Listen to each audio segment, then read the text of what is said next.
Sportsbook. We got Dodgers and Giants coming up. 4-game series. Dodgers have lost 2 of 3. The series has been highlighted by back-to-back bullpen collapses, not just for the Dodgers, but for the Giants. Yeah, back and forth. It was a series, and we talked about it early in the week, that I thought this was a chance for the Dodgers, even though the Giants had their pitching lined up pretty well for the series, there was a chance for the Dodgers to finally kind of establish themselves in the division and take over and start to put some, then once they get a lead, they can start to put some distance. Hasn't happened. In fact, the Giants have won the series so far and have a chance to win the series 3 out of 4 and really firm up their lead even more, which is something that before the season started would have been thought insane, but here they are. William Hill has Dodgers favorite tonight, -179. It's Buehler against DeSclafani. It's quite a movement too. That was like 155 earlier in the day, so definitely some money here on the Dodgers. Battleborn Injury Lawyers presents the Big 5 at 5. Number 5. We'll do it live. We'll do it live. Doing video right now up on Facebook, YouTube, Twitter. Check it out. You can make comments. We'll see them. Adam Hill is here. It's Cofield Jeff as well. Silver Sevens. All right. Concerts being added to the docket. We got Guns N' Roses coming up the end of next week. Hopefully. You going? No. Hopefully the sound is good to go. That was a big issue. And certainly when the Stones are here, yeah, they're coming. Allegiant Stadium, Rolling Stones, November 6th. I'm sure that will do 60,000 plus. Let's get that sound going because Garth, we heard, was kind of messy. Maybe Garth just isn't good. I don't think that's true. I think most people say he's very good live. Yeah, I think there were sound issues, but again, I think it's early on. We talked about it. I enjoy concerts at T-Mobile, but the first couple I thought were really rough. And I was at, I think, 3 of the first 4 or something at T-Mobile Arena, and they got better and better, and now it's a great venue. I think the same will probably happen with Allegiant Stadium. I expect better and better shows as time goes on, and as they get more and more fans in there, and kind of get a feel for what it's going to sound like with more people and how they have to adjust things. I think it'll be better. Not to get morbid, but I will for a second. Your grandfather was how old when he passed away? Was he like 84? Yeah, I think he was older. Okay. So, like, I'm an old guy, right? And going back to when one of my grandmothers passed away, she was 73, right? My parents are older than that now, but like she was like, and when you're a kid, you're like, everyone's super old. Like a 28-year-old is, oh, he's old. But like I felt like my grandmother she was old. Mick Jagger he's going to be 78 at this concert. His birthday, his 78th birthday is July 26th. My God. That's absolutely insane. I was actually, it was a completely separate issue. It wasn't even a local conversation. It was a national show that I was listening to earlier. I guess because they announced the nationwide tour, not just the Vegas tour date today. But they were discussing the Rolling Stones, and there was some insane stat. Like, I don't know much about the band, but apparently one of them left for a while and came back to the band. And they said when that happened, he returned to the band. He left the band and returned 40 years ago. 40 years ago. It's your life. He left the band and then came back. That is crazy. And that was like when they were apparently big already. It came, yeah, and as you said, it's my whole life. This has been since he returned, which is crazy to me.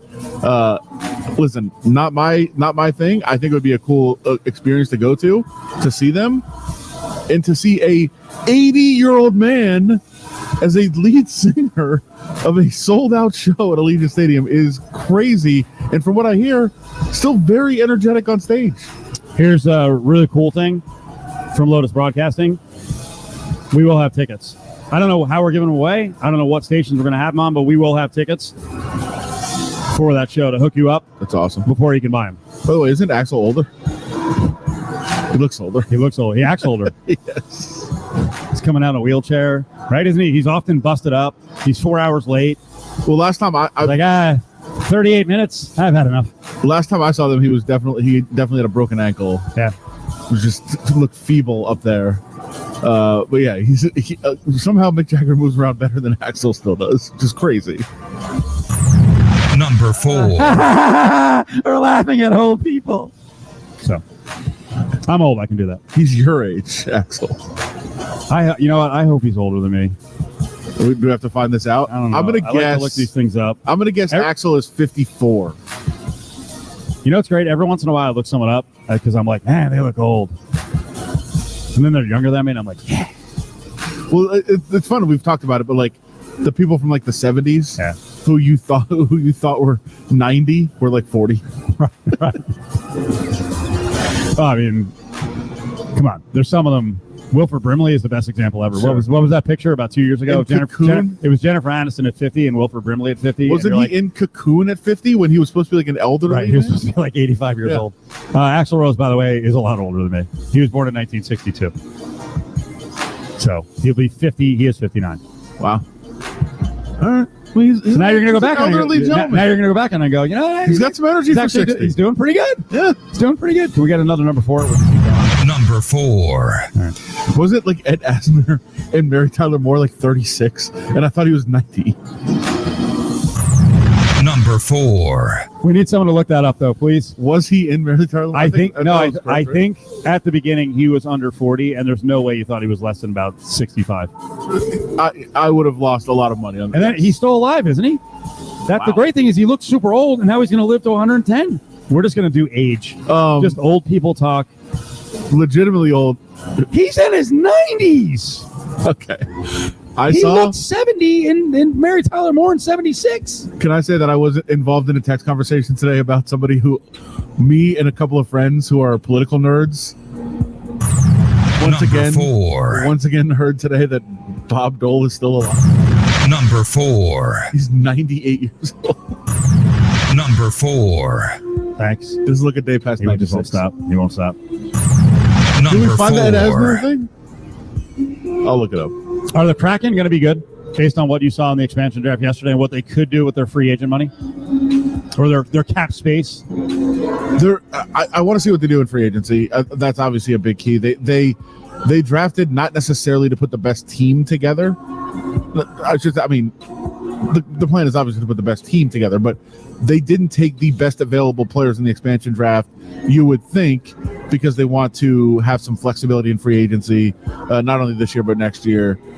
So I assume that they're going to at least be open to making some moves in free agency. I mean, they had a guy.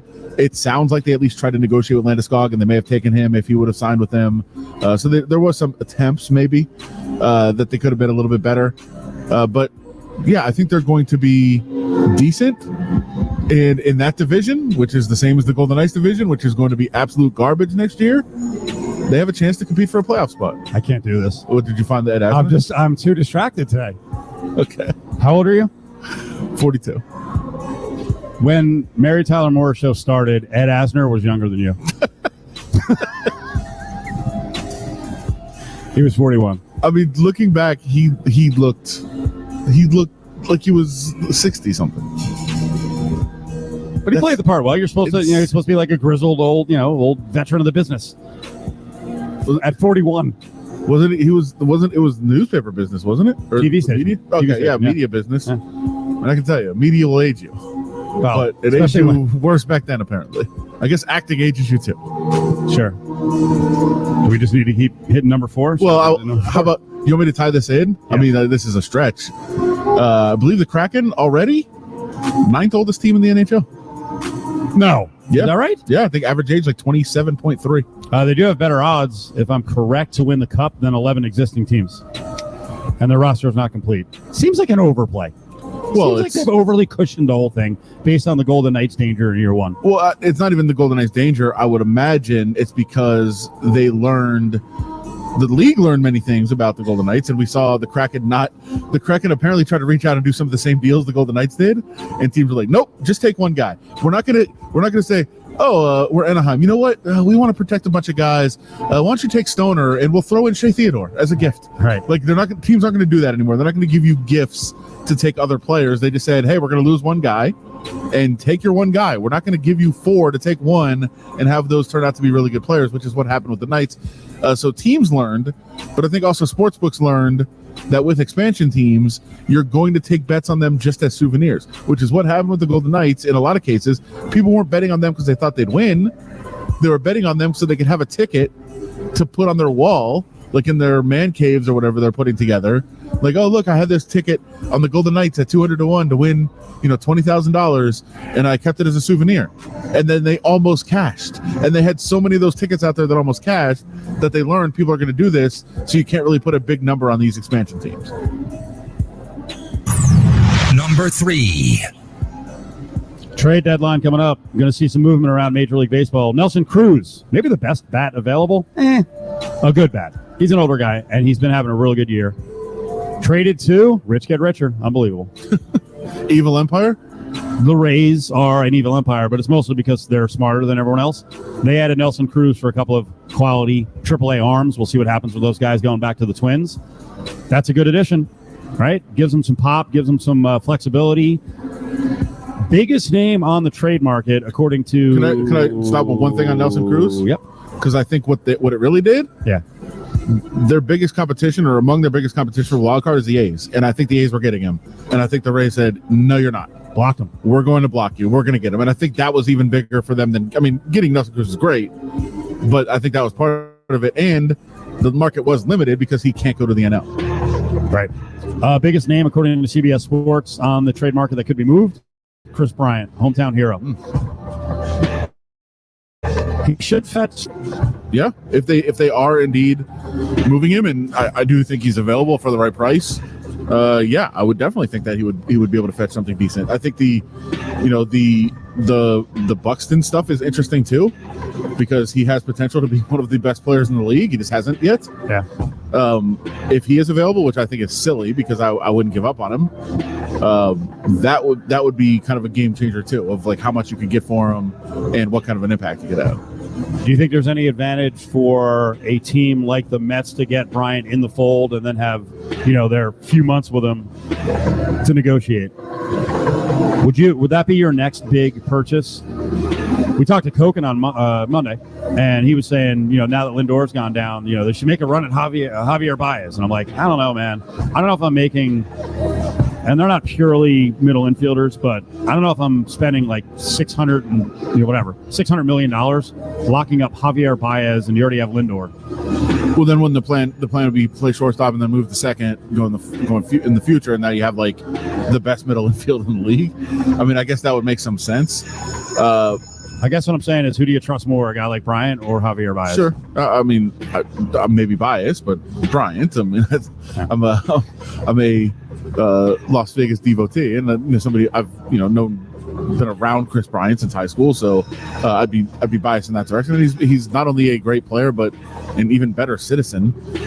So yeah, I think that would make a lot of sense for a team like that. But I also think, oftentimes we hear that concept of, hey, guy going into free agency, let's get him here and make it easier to make the pitch. Sometimes it works the other way. Sometimes they see how the sausage is made and they're like, no, I don't want to go there. And so if you don't have the right culture, that's going to backfire on you. Big Five, we're hanging out at Silver Sevens in the Corona Cantina. You join A-Play, their players club. Then you get to take advantage of the great food specials at the Sterling Spoon Cafe. 777 on the 7 Jumbo Shrimp Cocktail. $17.77 on the Mega Barbecue Ribs and Fries. Number 2. Sounded very angry. And fries.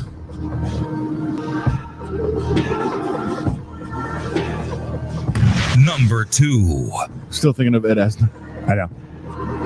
We have multiple COVID vaccine, policy, thoughts, rules, stories coming up. I'm just going to say with both, and this is not just for you.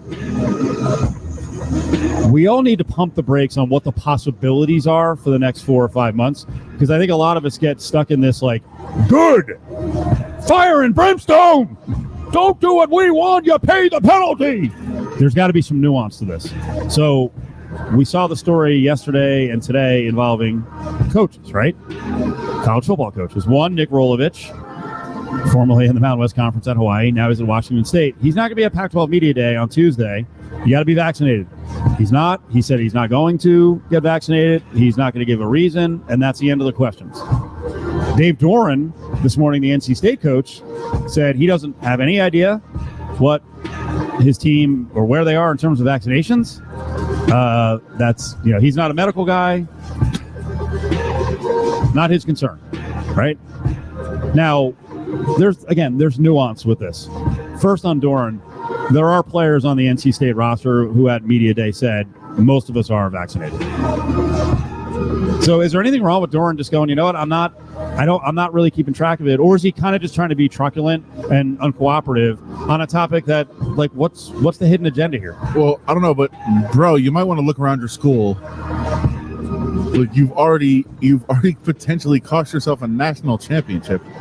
The baseball program got screwed. Yeah, by the baseball by themselves, by the baseball coach going political. Yeah, they got screwed. Talking about indoctrination when it comes to vaccinations, and so I mean, I would think from that standpoint, yeah, and like this is. And by the way, they got dumped out of the College World Series because the NCAA team, they did not have enough players to compete. Yeah, and so it's already been a big issue at your school. You would think that it would be more on your radar, and this is. Listen, it absolutely 100% is a personal choice. Yeah. But in athletics right now, it is a competitive choice. The Rolovich thing is a bit concerning. I want to hear more about the story, but it's a bit concerning. Sure. Because like Doran saying, I have no idea where they are. I think he's fibbing a little bit. I think he does know. And Rolovich probably knows where his team is, but I don't. If he's supposed to be the messenger and he's not getting it, that worries me about Wazoo's future and outbreaks and the ability to play all their games. Yeah, and I'm also like, I wonder, how much nuance there is to the arguments and how much they understand it and everything. Like, a lot of these people do understand they have several vaccines already, right? I mean, I hope that they understand that. Like, I'm not getting the vaccine. You're vaccinated already for other things. You have to be. Yeah, I would think if Nick Rolovich was in Hawaii for any time, they're pretty stringent there. Yeah. So, and it's that's part of it that's amazing. Is like, I know guys like in the NFL world, and locally we know Jalen Richard, local with the Raiders, had some comments today, but we've heard from him in the past. He said he's not vaccinating his children. You know what? I didn't get that message. Give me number one. Number one. Thank you. Let's get to the NFL, and I want that to be part of it. Let me get to Jalen Richard's message here in a second. So the NFL, everyone thinks came down hard today. I think it's just a statement of fact. Like, we're not messing around. For the unvaccinated in the league, if you have a COVID outbreak and your team can't play on the schedule that week, it's a forfeit. Now, I don't think that's going to happen. No. I also, from what I'm reading, I think the league is mostly trucking along with most of the organizations and getting to 85%. I don't think there's going to be big issues. There might be a few at the end who are fighting and scratching and clawing to get there. But again, Rob Mattey's a pretty good source on this stuff, NFL insider, and he said nearly all the clubs have vaccinated 100% of Tier 1 and Tier 2 staffs. More than 75% of the players are in the process of being vaccinated, and more than half the clubs have vaccination rates greater than 80% of their players. Half the clubs. Right. So they're going to get there. And I don't think there's going to be cancellations, but this was like one final, heavy shot to go, let's get across the finish line. And that also included the mention of, hey, if it's a forfeit, you guys don't get paid on your team, and the other team doesn't get paid, and the team that caused the forfeiture, the no game, cancellation of a game, you're paying for all the freaking lost revenue. Yeah. But I think all of that is kind of window dressing. I don't think we're going to have to deal with this. No, I don't think so. It's just it was just like multiple, body blows. Like, well, actually, these are like near knockout punches to say, let's get it finished. Yeah, that's what they're going for. And again, because they can't, or again, they could force it. They don't want that battle. So they're not going to require vaccination, but they're saying you have every right to not get vaccinated, but there are penalties to pay if you choose not to and wreak havoc on the league schedule. That's completely fair. Yeah. I thought the most impactful thing they said was positive COVID test for the unvaccinated, you are obligated to sit out 10 days. Yeah. Vaccinated, you get it as soon as you can pop negative, I think twice in 24 hours, then you're back. Yeah. So that's another one of the, they're doing separate things to the unvaccinated and the vaccinated. That one has some real teeth because that will happen. Well, and you don't have to report for testing every day if you're unvaccinated. Oh, that's the other one. Yeah, the vaccinated which is big for. Don't have to test. Again, I speak from experience on this a little bit in that Pain in the ass. I was in protocol last year Yeah. in terms of the NFL system. You couldn't go anywhere. Every day I had to go test. That even on off days, if I Yep. no matter what, I had to report for testing every single morning. Every So morning. even on off days, you have to wake up at like 6 a.m., go down there, get tested. We It had sucked. we had Darren Waller on yesterday, and I kind of just kind of soft pedaled in on the whole vaccination thing, and he mentioned because I said, hey, what was the most annoying thing? Was it the meetings? And he's like, no, you had to be there every day. We couldn't go anywhere. Yeah. So like that's what. So hey, you got 2 days off. That's cool. Can't go anywhere.